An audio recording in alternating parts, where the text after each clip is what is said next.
So this morning's is a call and response.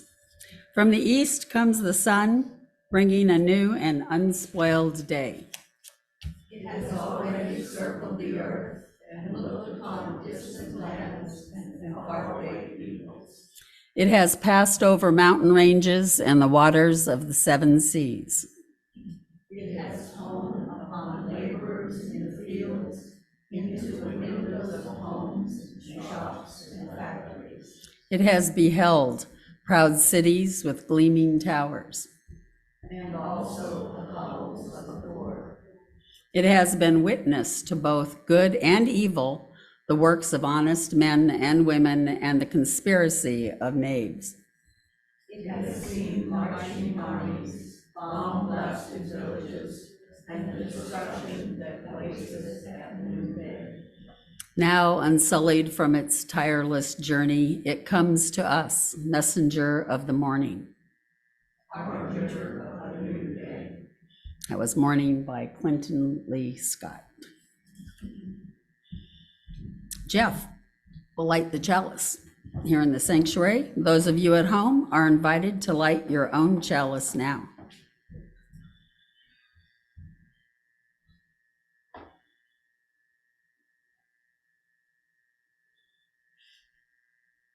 If it is language that makes us human, one half of language is to listen.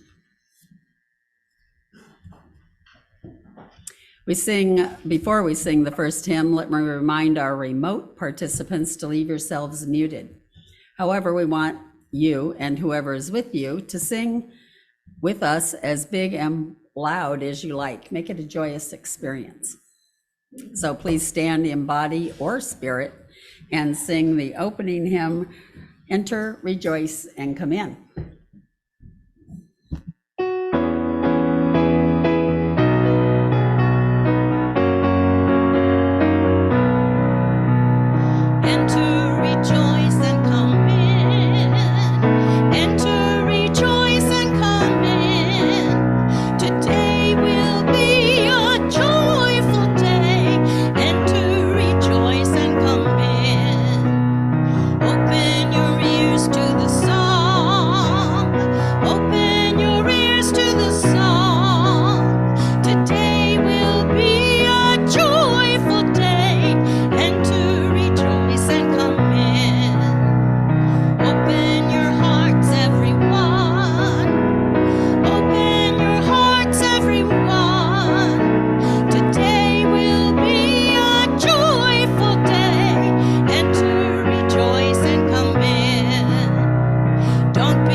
Welcome to the Unitarian Universalist community of Cambria. We're glad you joined us today. Our UUCC sanctuary sits on land that the Salinan and Chumash indigenous peoples historically inhabited. We honor their contribution to this region and give thanks for the opportunity to gather in faith on their unceded territory. Let us respect their legacy and protect their history as we occupy this sacred space. As Unitarian Universalists, we celebrate religious diversity and welcome all who journey in who journey in search of faith and spirituality. The UUCC is a lay-led congregation run by the democratic process. We invite speakers from different religious traditions and spiritual or scientific backgrounds to speak at our pulpit. We encourage presentations covering a variety of topics and areas of interest that connect with the 7 UU principles. Today's service, or 8 principles. All right, today's service centers around the 5th principle. We affirm and promote the right of conscience and the use of the democratic process in our congregations and in society at large. My name is Dolores Miera, and I am your worship associate this morning's service. I would like to extend a special welcome to today's guests and visitors. We're glad you joined us this morning. If you wish, please raise your hand if you would like to introduce yourself or your guest. Hi. Go ahead. I'm Norman Chinchilla, and this is William Canaan. We're from Long Beach, California. Excellent. Church in Long Beach. Okay, big church, Long Beach. Was there like 200 people there?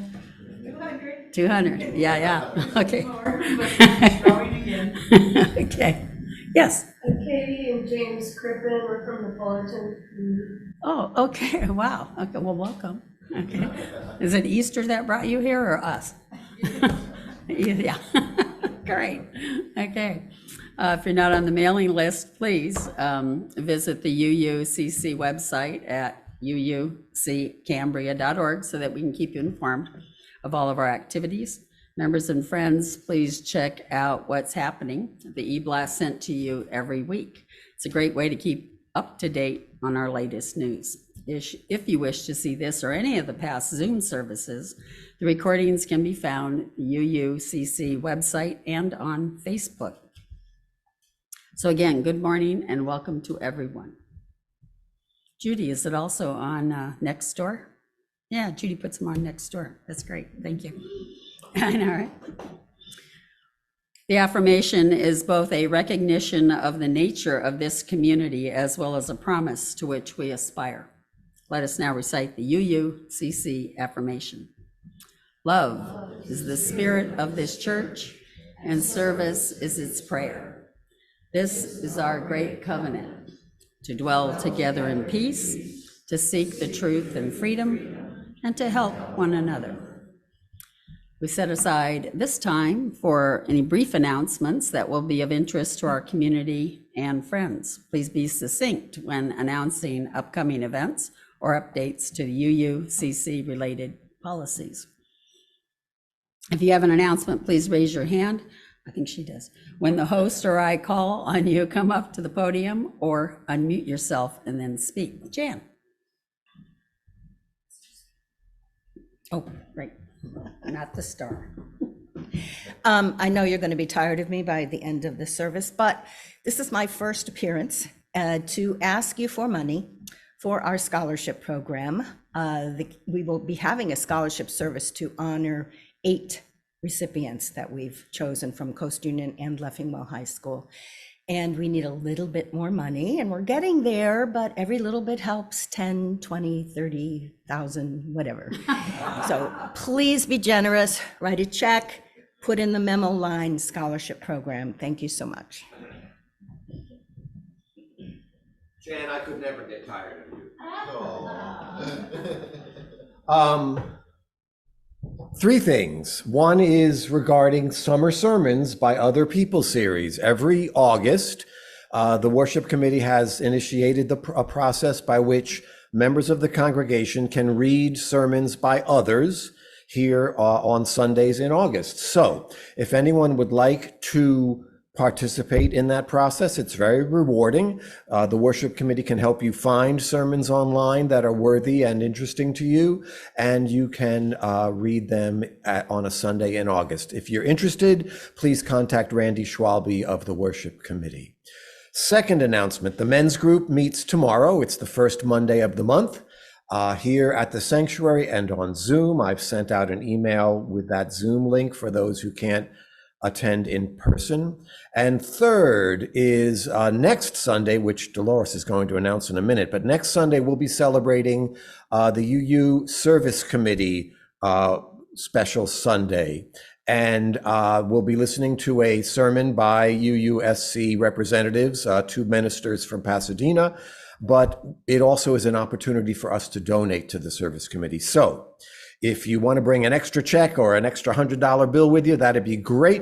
We'll have a basket in the back, especially for the service committee, which is different than our normal collections. Thank you. Nancy.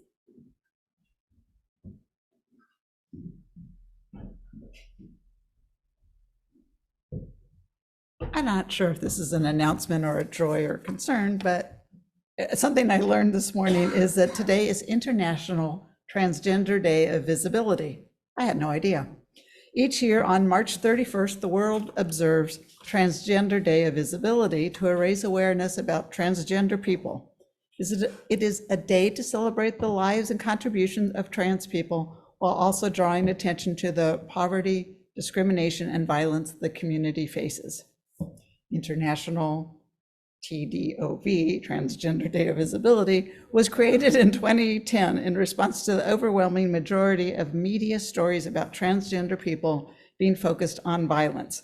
There's a Transgender Day of Remembrance in November to commemorate all the people who have, transgender people who have been killed or died. I'm sorry, I'm getting off on this. The suicide rate among transgender people is in the 40 percentile, 40 something. It's higher than any other group of people, including bipolar, people with bipolar disorder.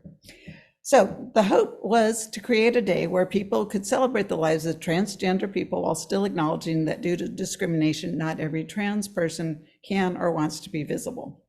Given that a minority of Americans say they personally know someone who's transgender, the vast majority of the public learns about transgender people from the media. This is a problem because, as shown in the Netflix documentary, which I didn't know about but is still available, called Disclosure, the media has misrepresented, mischaracterized, and stereotyped trans people since the invention of film. Last thing is that the evidence of backlash against transgender people continues. There have been 479 anti-LGBTQ bills introduced across the state legislatures this year alone, and direct physical violence has been declared an epidemic by the American Medical Association since 2019. Thank you. I have a child who identifies as genderqueer, which is why I have to talk about this.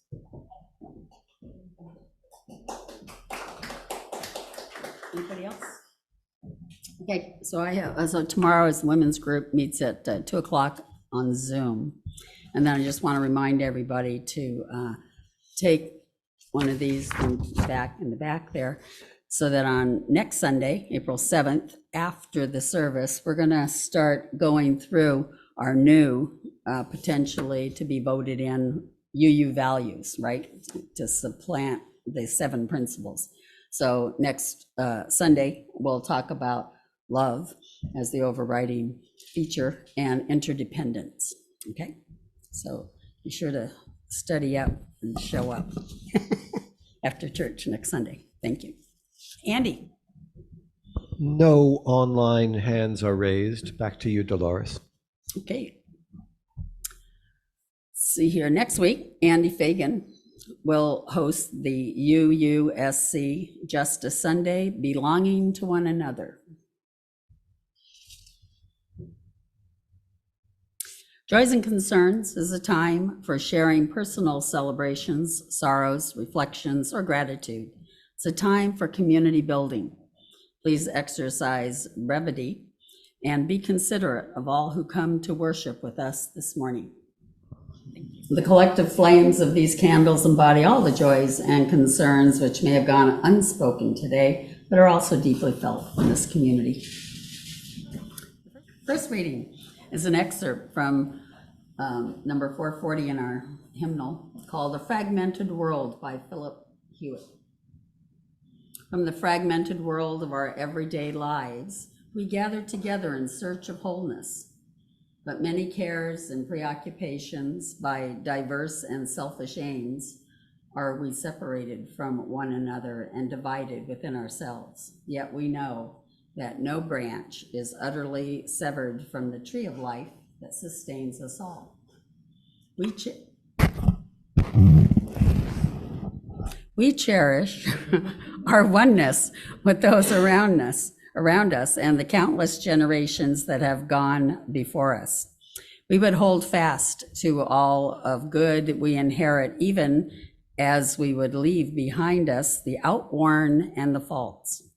We would escape from bondage to these ideas of our own day and from the delusions of our own fantasy. Let us labor in hope for the dawning of a new day without hatred, violence, and injustice. Let us nurture the growth in our own lives of the love that has shone in the lives of the greatest of men and women, the rays of whose lamps still illumine our way. In this spirit we gather. In this spirit we pray.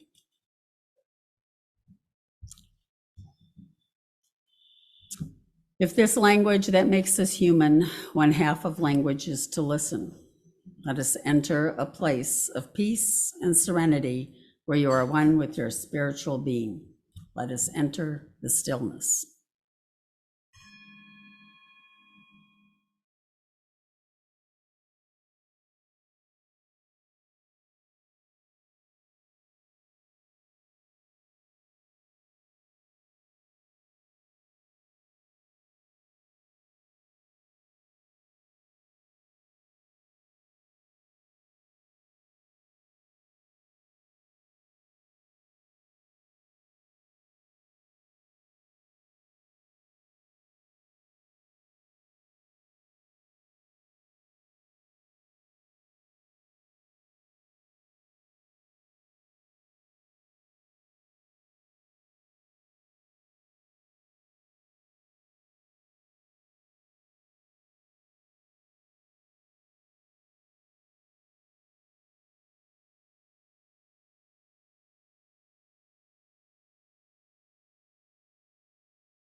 May today there be peace within.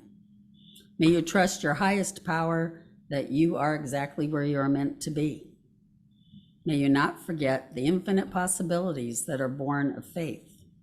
May you use those gifts that you have received and pass on the love that has been given to you. Let this presence settle into your bones and allow your soul the freedom to sing, to dance. It is there for each and every one of you. Second reading is a poem called "On the Beach at Night Alone" by Walt Whitman.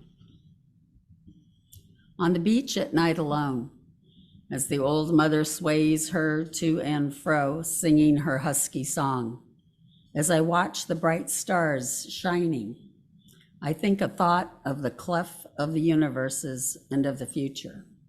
A vast similitude interlocks all spheres, grown, ungrown, small, large, suns, moons, planets, all distances of place however wide, all distances of time in inanimate forms, all souls, all living bodies, though they ever be, all souls, all living bodies, though they be ever so different or in different worlds, all gaseous watery, vegetable, mineral processes, the fishes, the brutes, all nations, colors, barbarisms, civilizations, languages, all identities that have existed or may exist on this globe or any globe, all lives and deaths, all of the past, present, future. This vast similitude spans them and always has spanned and shall forever span them and compactly hold and enclose them. Please stand, embody, or spirit, and sing O Day of Gladness, number 270 in the hymnal.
Today's talk is titled On This Day, to be delivered by Jan Musarra. Jan Musarra, who we also know as Jan Calder and Jan Calderwood, does not have an identity problem. Rather, she has these three names because of the interesting and exciting life or lives that she has lived. Jan has been a member of our UU for at least 10 years, but has been a bona fide UUer her entire life. She just didn't know it until 10 years ago. She is also a musician, author, teacher, performer, director, mom, and grandmom, and she is happy to be speaking here today. Jan.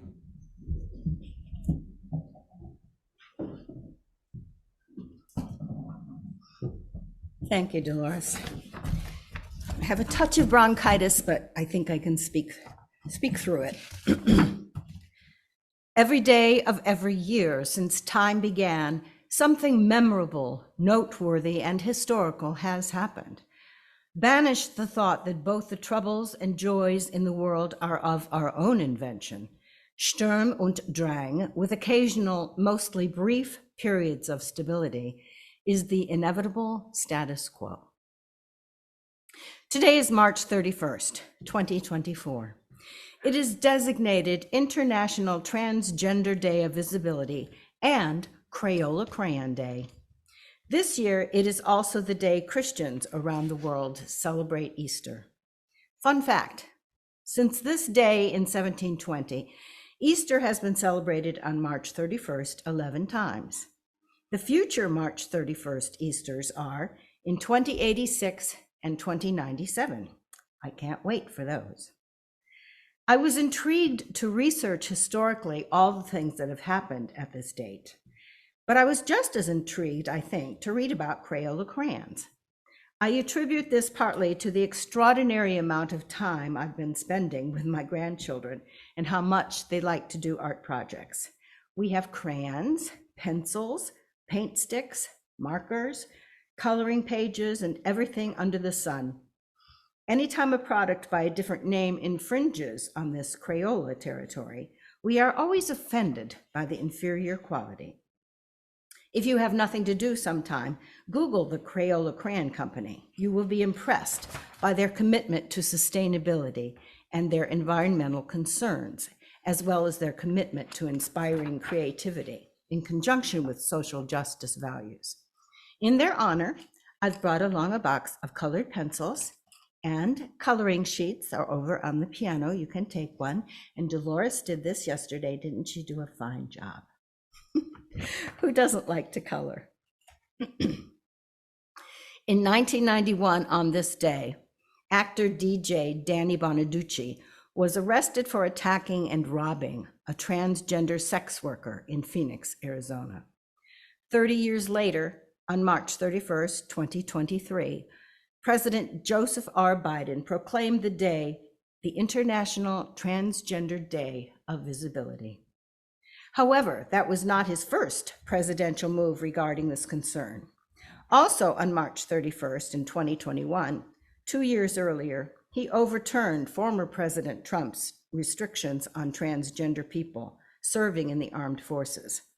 At the same time, he, Biden, unveiled a $2 trillion infrastructure plan for the country, one of the largest in history. I was impressed to read Biden's proclamation of the International Transgender Day of Visibility, known as ITDOV,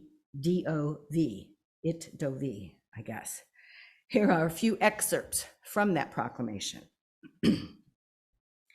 My administration has fought to end these injustices from day one, working to ensure that transgender people and the entire LGBTQ community can live openly and safely.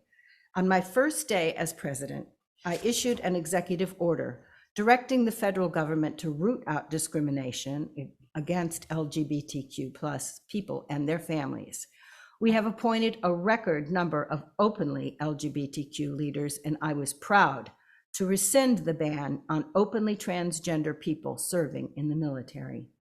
We are also working to make public spaces and travel more accessible, including with more inclusive gender markers on United States passports. We are improving access to public services and entitlements like Social Security. We are cracking down on discrimination in housing and education. And last December, I signed the Respect for Marriage Act into law, ensuring that every American can marry the person they love and have that marriage accepted, period. Meanwhile, we are also working to ease the tremendous strain that discrimination, bullying, and harassment can put on transgender children. This is what Nancy was talking about. More than half of whom seriously considered suicide in the last year. There's much more to do. I continue to call on Congress to finally pass the Equality Act and extend long overdue civil rights protections to all LGBTQ plus Americans to ensure they can live with safety and dignity. Together, we also have to keep challenging the hundreds of hateful state laws that have been introduced across the country, making sure every child knows they are made in the image of God, that they are loved, and that we are standing up for them. America is founded on the idea that all people are created equal and deserve to be treated equally throughout their lives. We have never fully lived up to that, but we've never walked away from it either. Today, as we celebrate transgender people, we also celebrate every American's fundamental right to be themselves, bringing us closer to realizing America's full promise. Because President Biden signed this proclamation March 31st, 2023, that makes International Transgender Day of Visibility exactly officially 1 year old today. In my research for this talk, I was dismayed to also note all the references to displacement and discrimination against Jewish people. I knew history was epic in that regard, but reading the catalog felt like a bell tolling as an augury. One such reference was on March 31st in 1492. Queen Isabella of Castile and King Ferdinand of Aragon issued the Alhambra Decree, which expelled Jews unwilling to convert to Christianity from Spain. And in 1745, also on this day, the Jews were expelled from Prague. These were only 2 cases of anti-Judaism, which later escalated to anti-Semitism. The first known and recorded instance seems to be from 410 BCE, when the Jewish temple was burned by the Egyptians. Then, in the 11th century, during the bubonic plague, 100,000 Jews, under the guise of suspiciously spreading of the disease, were put to death. And also in the 11th century, a fact hard to believe, Martin Luther, yes, the Martin Luther, who began the Protestant Reformation, wrote a pamphlet urging the slaying of Jews. This pamphlet was subsequently republished 9 centuries later, in 1935, by the Nazis. So it is no surprise that in 1944, on this day, March 31st, Hungary ordered all Jews to wear yellow stars. We know historically that on all the other days of the year surrounding that date, restrictions and atrocities much worse than wearing yellow stars ensued. Probably one of the most famous Jewish people in history is the person Jesus of Nazareth. The holiday of Easter, which is today, is a celebration of the defeat of death and the hope of salvation. I'd like to read an excerpt from the Hopedale Unitarian Parish in Oxford, Ohio, called The Spring-Inspired Word. Easter is a difficult holiday for Unitarian Universalists, probably the most difficult of all that recur in our liturgical calendar. It has mixed resonations, some pleasant, some troubling. That other Christian holiday that UUs like to visit, Christmas, also has deep resonations, but almost all of them are pleasant.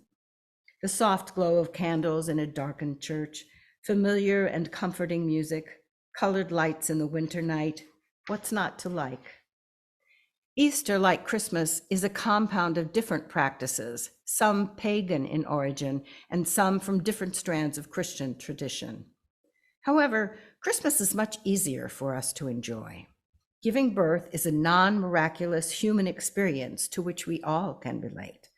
We can easily separate the associations we like from the myths that we do not accept: virgin birth, miraculous stars, heavenly hosts, and all of that. UUs of all persuasions seem to be able to do so. I've never heard a UU congregation that didn't look forward to Christmas celebrations every year. Easter's another matter. It is rooted in the same soil as the Passover, and the Passover this year occurs next month in April. Neither Easter nor Passover is a lightweight story.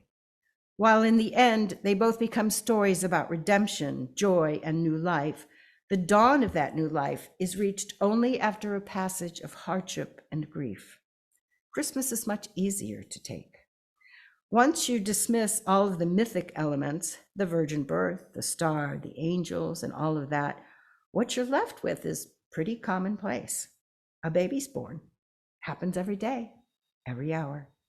And what parents aren't convinced that their baby is the most special baby ever born, destined to change the world? Easter? That's another matter.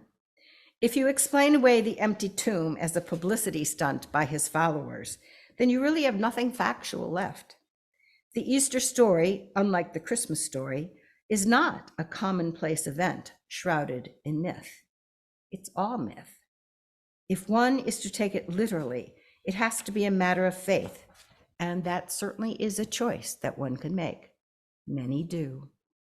However, for we Unitarian Universalists, a community that places science and learning on the same level as faith and intuition, this is a choice that many of us will not make. But there are associations of the Easter season that do resonate for many of us, even if we have no use for literal resurrection claims. Jesus is regarded as one of the great teachers and prophets of humankind. His short ministry of perhaps 3 years changed the world, and not just by his teaching.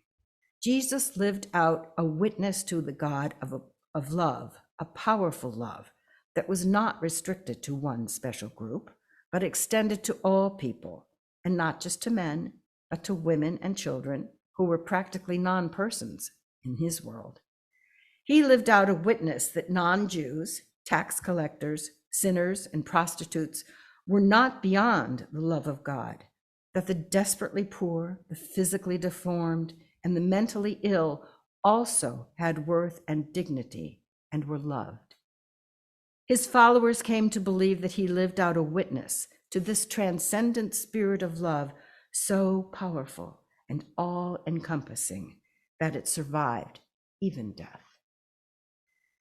And so in the springtime of the year, when the sun that has been so cold and far away seems once again to draw close, when the earth that has seemed dead for months begins to warm and blossom, when our eyes that have been starved for color begin to see pastel blooms pushing through the brown dead grass, it's easy for us to associate the burgeoning of the season with the ministry of one who lived out a witness that the most powerful force in the universe, the spirit of creative love, is not narrow and frozen.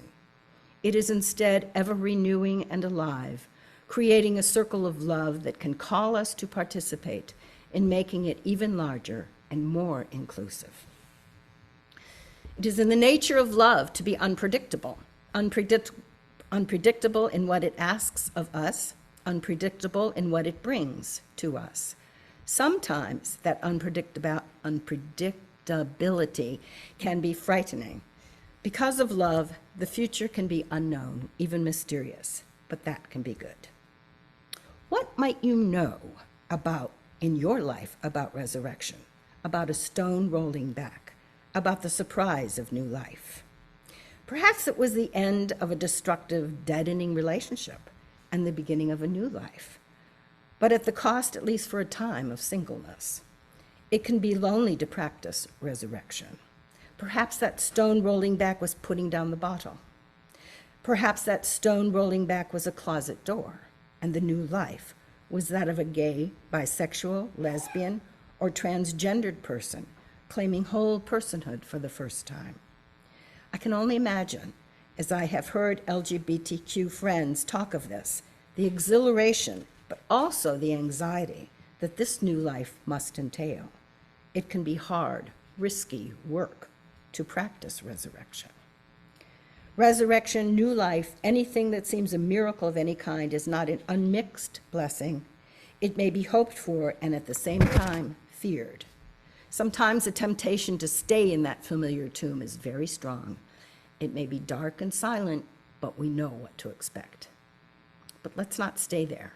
We have more courage than that. Let's embrace surprise. Let's step forth blinking in the light, joyful in the warmth and color, happy that the future, even though uncertain, can be ours to help shape. Let us be glad to be alive, sharing the day and the future. May it be so. That's the end of the Hopedale Unitarian spring-inspired word. And I say, so this Jewish man who was put to death is represented by this holiday, celebrated by many. We garner so many lessons from him and his life, even if we don't believe what Easter signifies. Here was a man who loved all people, transgender, homosexual, crippled. He suffered both fools and wise men equally. Imagine he would be happy to know today celebrates transgender visibility, yet another group that has been historically shunned. There are other memorable events from this date that have nothing to do with what I've been discussing. For instance, in 1966, 200,000 anti-war demonstrators marched to New York City to protest the Vietnam War. In 1968, President Lyndon Baines Johnson authorized a troop surge to bring the total number of U.S. soldiers to its peak of 549,500 in that same war. March 31st, 1970, the Explorer spacecraft re-enters Earth's atmosphere after 12 years in orbit.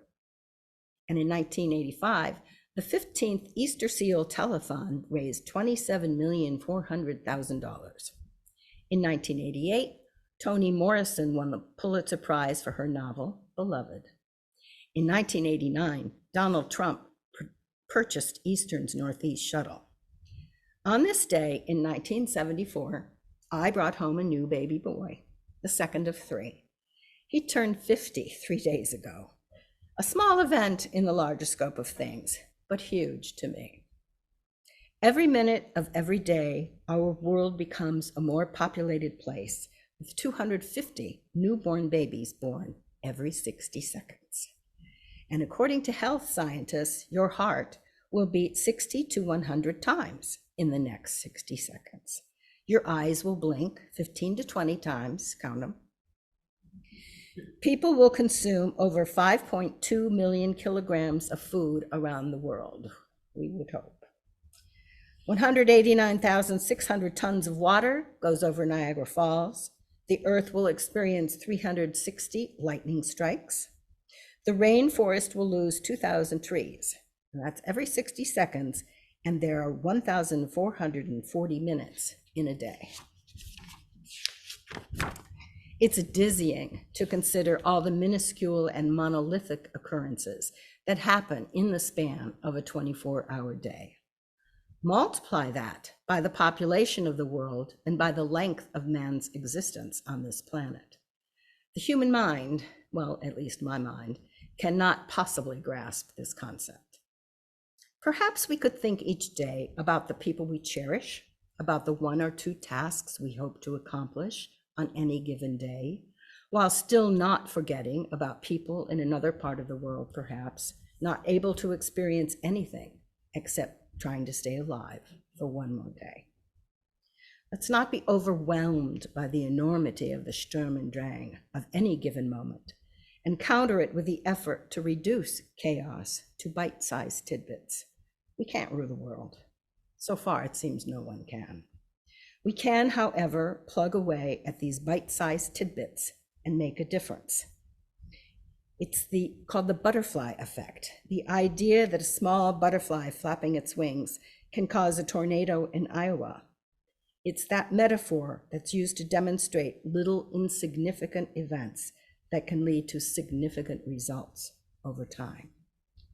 So we can go to sleep at night thinking, today I did this, and tomorrow I will do this and that. It's what I can do. And then we can take out our colored pencils and make something beautiful.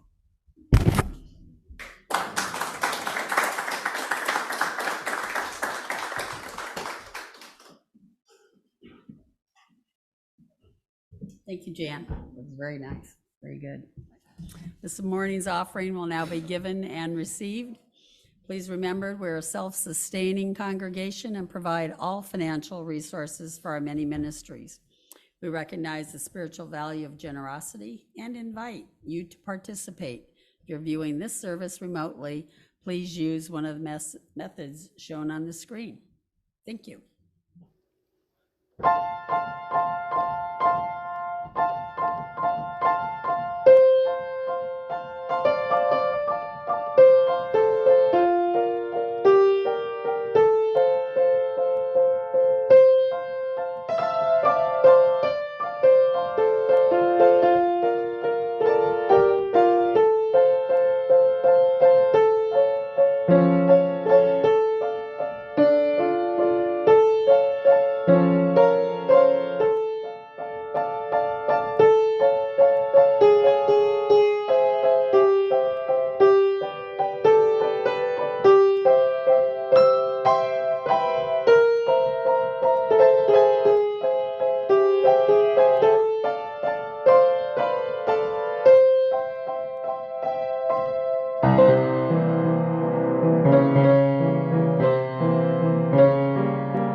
Beautiful. Thank you, Jan.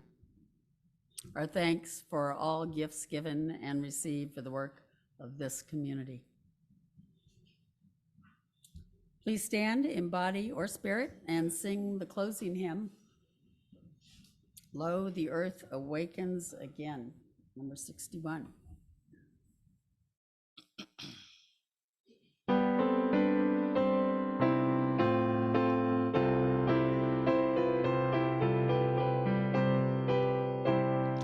Oh, the earth awakes again, Alleluia, from the winter's bond and pain, Alleluia. Bring we leaf and flower and spring, Alleluia, to adorn this happy day, Alleluia.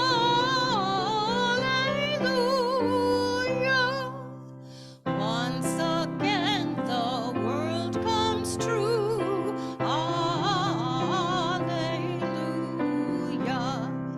All the earth shall be made new, Alleluia. Now the dark old days are o'er, Alleluia.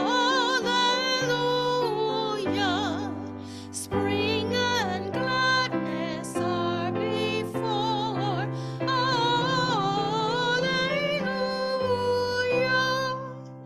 Change then mourning into praise, Alleluia. And for dirges anthems raise, Alleluia. How our spirits soar and sing, Alleluia. How our hearts leap with this spring, Alleluia.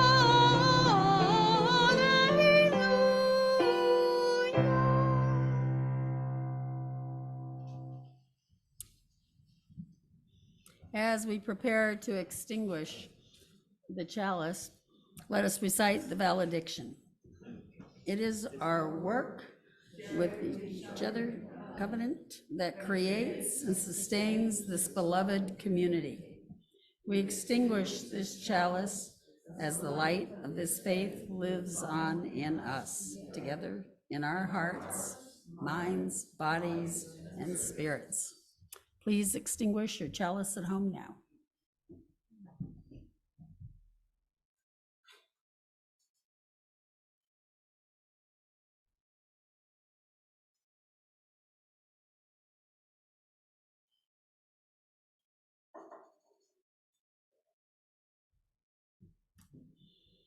Let's form a circle and join hands for our closing words.